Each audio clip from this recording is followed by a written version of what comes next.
అనగంటే ఒక ఊళ్ళోనే ఓ పేద బ్రాహ్మణుడు ఉండేవాడట.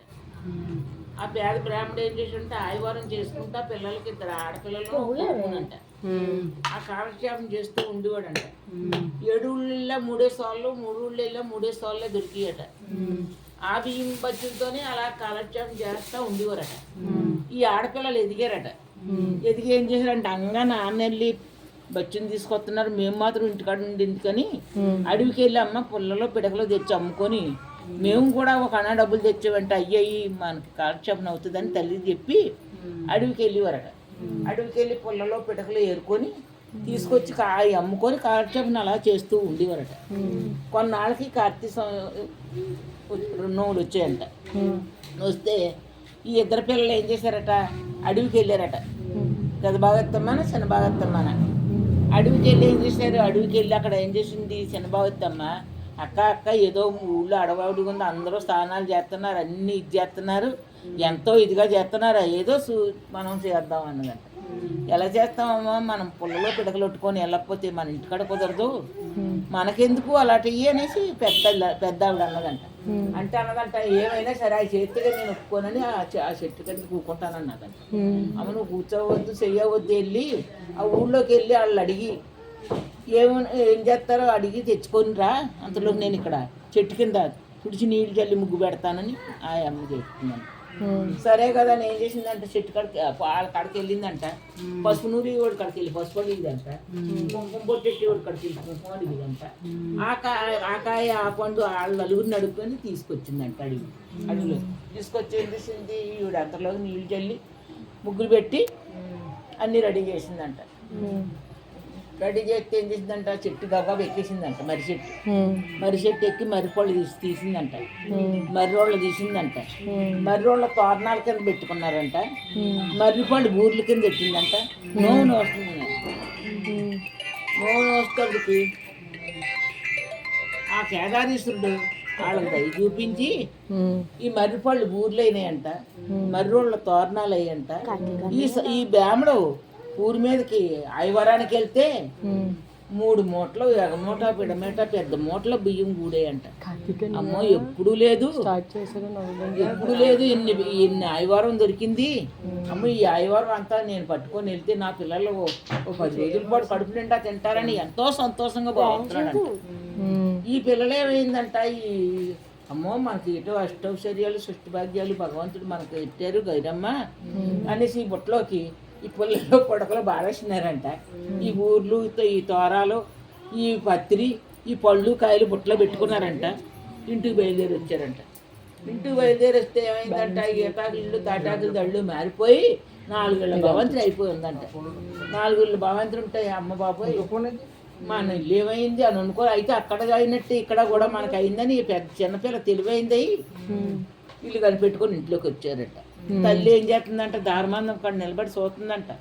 ఈ పిల్లలు రాలేదు, ఈ ముసలాయన రాలేదు, ఏటో అని చూస్తుంటే అంతలోకి చిన్న కూతురు చూసి అది అమ్మ మన కోసం చూస్తుందని వచ్చారు. వస్తే తల్లిని కూకోబెట్టారంట తూటియాల్లోని. తూటియాలు కూకోబెట్టి ఏటమ్మా చిత్రం ఏటి మనకు తేటాకులు తాటాకులు ఇల్లు ఏటాకులు పిలిచి ఇదంతా ఏటి అని చెప్పారంట. అమ్మ అక్కడ కార్తీ నోవులు అందరూ చేసుకుంటే చెల్లి నూనె వస్తేనే కానీ కుదరదని అక్కడి నుంచి అన్నీ తెచ్చుకొని నూనె వచ్చింది. మేము మర్రిపళ్ళు బూర్ల కింద పెట్టాం, మర్రిరోళ్ళ తోరణాల కింద పెట్టాం. మేము కళ్ళు మూసుకొని ఆ నోవు కత్తి చెప్పేటప్పటికి ఈ విధంగా అయిపోయామ్మా, అందుకే మేము వెంటనే వచ్చేసాము అన్నారంట. అమ్మో దేవుడు మనకి ఇన్నాళ్ళ కష్టాలు తగ్గించాడు, అమ్మ మీ నాన్న రాలేదర్రా ఏమో కానీ అని ఇంకా అంటుందంట. అయితే మా నాన్న ఇల్లు కానుకోలేకపోయాడని అంటే అప్పుడు 2 చుట్లు 3 చుట్లు తిరిగేసాడంట.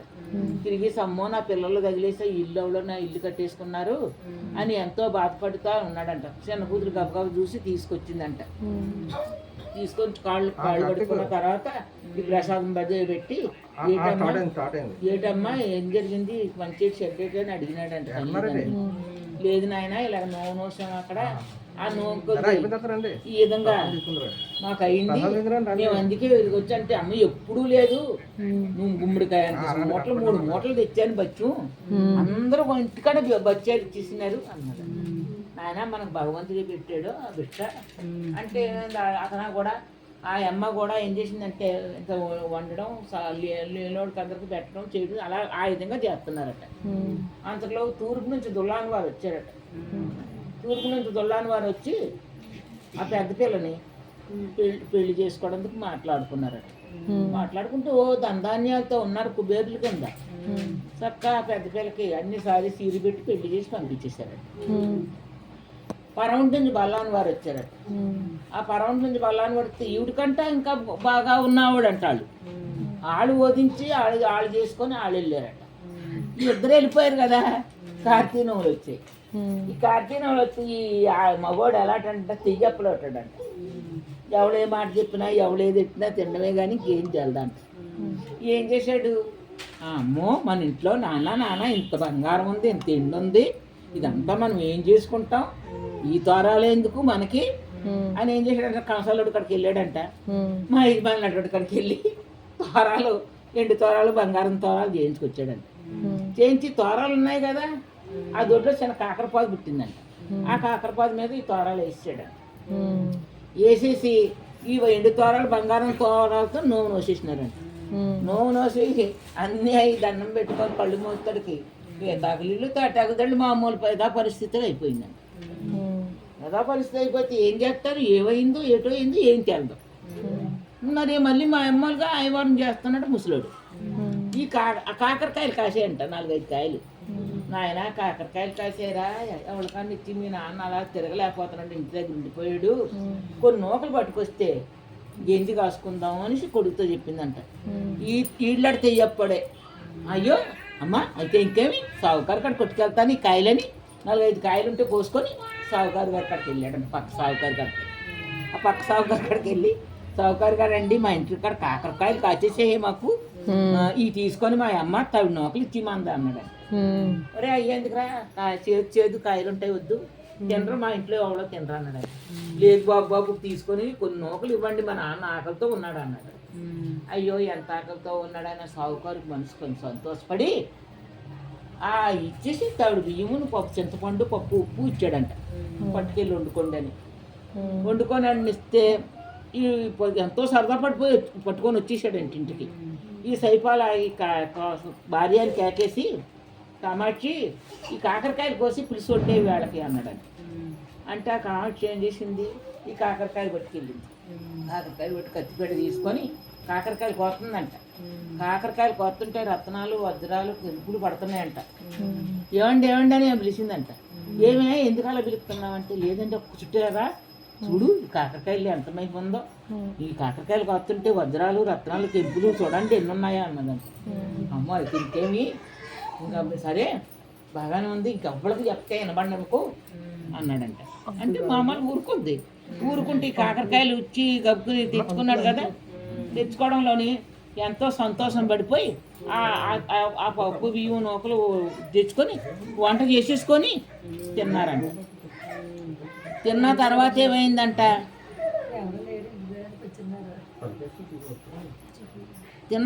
ఏమైందంట, ఈ కాకరకాయలు 4 కాయలు సావుకారు ఏం చేశాడంటే, ఒరే అబ్బాయి మా ఆవిడ ఎంతో బాగున్నది అంటున్నాడు పులుసు, మా అబ్బాయి కూడా అడిగినాడు, నువ్వు ఎంత కాయ పుడితే అంత కాయ ఉట్టుకొచ్చి నీకు కావాల్సిన సౌదా పంపించేస్తానని పంపించేసాడు. తండ్రి ఈ కాకరకాయల వల్ల మనం బతుకుతున్నాం అనుకున్నాను. అంటే ఈ తోరాలు కాకరకాయల మీద వేసినాము, ఇందుకు ఇలాగొచ్చింది అని అనుకోలేదు, తెలదు కదా.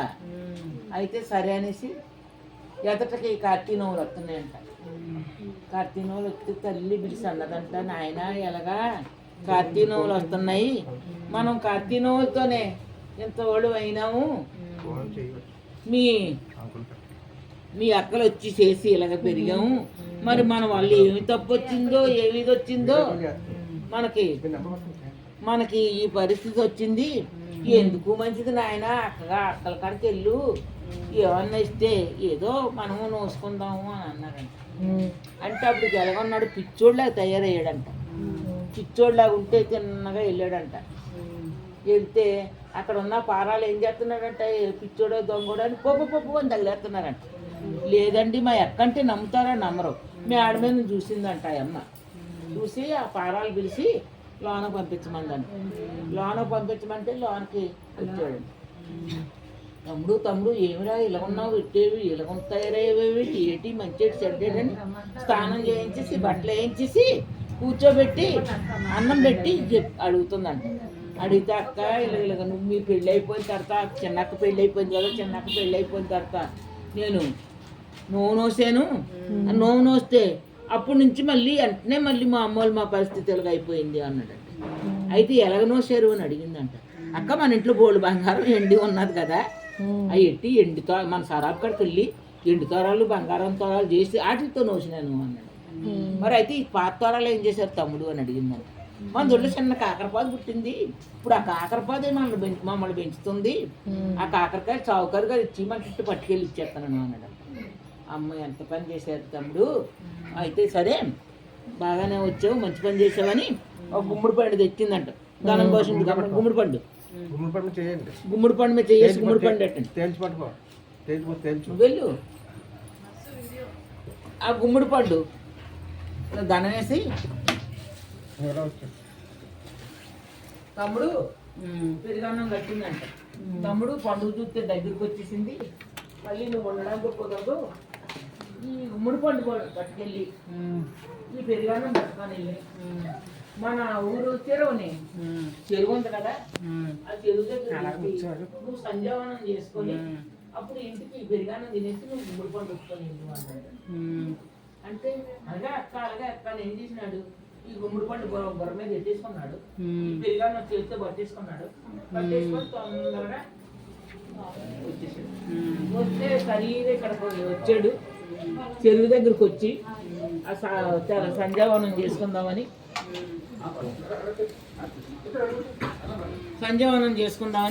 అక్కడ పెరుగు మూట దించి సంజావనం చేసుకుంటున్నాడు అంట. సూర్యనారాయణమూర్తి దండం పెట్టుకుంటున్నాడు. సూర్యనారాయణమూర్తి దండం పెట్టుకుంటే సైపాల గెరటమాండు వచ్చి గుమ్మడి పండు పట్టుకుపోయాడు. గెరటమాండు గుమ్మడి పండు ఉట్టుకుపోతే అయ్యి బాబోయ్ గుమ్మడి పండు ఉట్టుకుపోయాడు, నేనేం చేతును, మేము చూస్తే పండుగ చూస్తే 3 రోజులు ఉంది, మా అమ్మ బేపు రమ్మన్నదనేసి అనుకొని అమ్మ మరి ఎలాగా అయితే కుదరదని మళ్ళీ చిన్నక్కడికి వెళ్ళాడట. చిన్నక్కడికి వెళ్తే ఏం తమ్ముడు పండుగ ముందు వచ్చావు, ఏటి మంచి సెట్ ఏంటి ఇలాగన్నారు ఏంటి అని అడిగిందంట. అక్క పరిస్థితి అంతా మారిపోయింది, మేము ఇలాగా ఎండు తోరాలు బంగారం తోరాలతో నూనె నోసాము, కాకరపాదు మీద పాత తోరాలు వేసాను, ఆ తర్వాత మాకు ఈ విధంగా అన్నీ మామూలు అయిపోయింది, నాన్న చూస్తే తిరగలేకపోతున్నాడు, ఆ కాకరకాయల వల్లే మేము కాలక్షేపం చేస్తున్నామని చెప్పాడంట. అమ్మ తమ్ముడు ఎంత పని అయింది, అక్క గుమ్మడి పండు ఇచ్చింది, అక్క ఆ గుమ్మడి పండు చెరువటిని తిని తెల్లమంది సంజావనం చేసి అయిపోలా గెరటమండు ఒట్టుకుపోయాడు అన్నాడు. అయ్యి బాబు గెరటమండు ఒట్టుకుపోయాడా అని ఆ అక్క ఏం చేసిందంట, ఒక గుమ్మడి పండు తెప్పించి అందులో డబ్బు ధనం బంగారం పోసి తమ్ముడు ఈ జాగ్రత్తగా ఈ పెరుగానం పట్టుకొని ఈ గుమ్మడి పండు పట్టుకొని నువ్వు ఎక్కడైతే అక్క దించమన్నది అక్కడే దించి నువ్వు కాలక్షేపం చేసి నువ్వు గుమ్మడి పండు పట్టుకొని ఇంటికి వెళ్తావు అన్నాడు. సరే అనేసి గుమ్మడి పండు పట్టుకొని వచ్చాడు. వస్తే ఇంకేముంది అలాగే దించి సంజావనం చేస్తున్నాడు అంట. సంజావనం చేసి అయిపోలా మళ్ళీ గరటమాండు వచ్చి గుమ్మడి పండు పట్టుకుపోయాడు. అయ్యి బాబు ఈ గుమ్మడి పండు కూడా పట్టుకెళ్ళిపోయాడు, ఇంక నేనేం చేతును, పండు చూస్తే 2 రోజులే ఉంది, నేను ఎప్పుడు పట్టుకెళ్తాను ఎప్పుడు ఏం చేస్తానని మళ్ళీ పెద్ద అక్కడికి వెళ్ళాడు. పెద్దక్క నువ్వు ఇచ్చిన గుమ్మడి పండు గరటమాండు పట్టుకుపోయాడు. మళ్ళీ చిన్నక్క కాడికి వెళ్ళాను, చిన్నక్క గుమ్మడి పండు ఇచ్చింది, నేను సంజావనం చేస్తాడు, ఆ గుమ్మడి పండు కూడా గరటమాండు పట్టుకుపోయాడు, నాకేం బాధపడక మళ్ళీ నీ ఇక్కడికి వచ్చాను అన్నాడు. అయ్యో తమ్ముడు వచ్చిన తప్పు ఏమి లేదు, ఆ దేవుడే ఉన్నాడు మీకు చూసుకుంటాడని మళ్ళీ ఒక గుమ్మడి పండు తెచ్చి అందులో ధనం వేసి మళ్ళీ ఇచ్చిందంట. మళ్ళీ ఇచ్చన్నదంటే ఈ పెరిగానం పట్టుకొని వెళ్ళి తమ్ముడు మళ్ళీ ఇంతదాకా ఎక్కడైతే దించావో అక్కడే దించి నువ్వు సంజావనం చేయండి అన్నది. అమ్మ స్నానం చేసి సంజావనం చేస్తుండంట, కానీ ఒక్క గుమ్మడి పండు కది చూసుడంటే ఒక్క సంజావనం చేసేవాడు. ఈ గెరటా కళ్ళు మూసుకొని దండం పెట్టుకోబోతుకి గెరటా మండు ఆ 2 గుమ్మడి పళ్ళు తెచ్చి గుమ్మడి పండు కాడ పెట్టేశాడు. పెట్టేస్తే సంతోషం అయిపోయి ఆ పెరిగానం తినేసి ఈ ఒక గుమ్మడి పండు బొర్ర మీద పెట్టాడట. 2 గుమ్మడి పండ్లు రెండు భుజాలు పెట్టుకున్నాడంట. ఎంతో సరదాపడి వస్తున్నాడట. వస్తుంటే అప్పజల్లు చెప్పారు కదా కాకరకాయలు చూసి కోసి ఆ కాకరపాదు మీద ఒత్తులు తోరాలు తీసి పాలే నీళ్ళే కడిగి మీరు నొయ్యండి, ఈ బంగారం తోరాలు ఎండు తోరాలతో చేయికి తమ్ముడని చెప్పింది కదా. సరే అనేసి ఎంతటి వెళ్తాను ఎంత ఆ కాకరకాయలు తీస్తాను ఎంతటి కోస్తాను అని వచ్చేస్తున్నాడంట. వచ్చి కాళ్ళు గడిగేసుకొని 3 పళ్ళు దించాడంట. వాళ్ళ అమ్మ అన్నదంట, బాబు 3 పళ్ళు ఇచ్చారు అక్కాళ్ళు అంటే 3 ఇచ్చారు, నువ్వు బేగా మన దొడ్లో కాకరకాయలు ఉన్నాయి కదా 2 కాయలు తెంపుకురా అన్నాడు. తెంపుకురా అంటే అమ్మ కచ్చిపడి తెచ్చా కాకరకాయలు కొయ్యని తింటే ఉంది కొత్త అందులో వజ్రాలు రత్నాలు పడుతున్నాయి. అమ్మో అందుకే కావులు సావుకారు మనకు అన్ని సామానాలు పంపించేసేవాడు, రోజు కాయలు తీసుకొని పెద్దక్క చిన్నక్క చెప్పింది ఈ మాటలు అని ఏం చేయడంటారు. అప్పుడు గబగబా స్నానాలు చేసి ఆ కాకరపాద మీద ఉన్న తోరాలు తీసి వాళ్ళే నీళ్ళే కడిగి మామూలు యథాప్రకారంగా నూనె వచ్చారు. నూనె వచ్చి ఎకాకులు తాటాకులు దళ్ళు పోయి మళ్ళీ యథాప్రకారంగా అంతస్తులు మామూలు భగవంతులు వచ్చాయంట. ఆధారం లేని వాళ్ళకి కేదారేశ్వరుడు నూనె ఇమ్మన్నాడు, పిల్లలు లేని వాళ్ళు పోలేరమ్మ నూనె ఇమ్మన్నాడు.